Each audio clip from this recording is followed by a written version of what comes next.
Thick black smoke rising up to the sky over a sensitive military facility in Iran. This time it is a power plant in the city of Ahvaz in the southwest. None of the front page of the Tehran press are mentioning it. So this is a security issue. The Iranian press seems to be scared of addressing this issue. The Iranian media is well aware that this probably is not an isolated case. It began over a week ago with a powerful blast at the Parchin military complex, not far from the capital Tehran.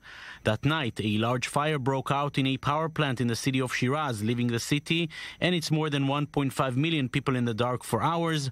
Last Thursday, another mysterious fire broke out, this time at the uranium enrichment facility in Natanz, and finally, on Saturday, the latest incident in Ahvaz. So far, the only thing Iran has said is that if it finds out that these explosions are the work of an outside country, then Iran will retaliate.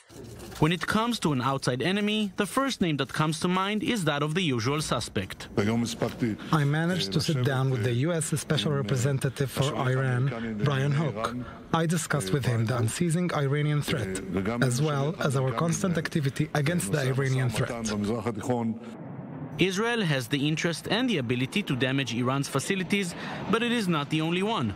Various Gulf nations are just as worried about Iran's regional and nuclear ambitions, mostly Saudi Arabia, which still feels it has a score to settle following the Iranian attack on its oil fields last year.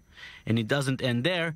The internal situation in the Islamic Republic is far from peaceful. Since March this year, there have been more than 1,000 cases of fires breaking out in Iran. The public, I think, are becoming angrier about the lack of security and the lack of management when it comes to the management of safety in their own country.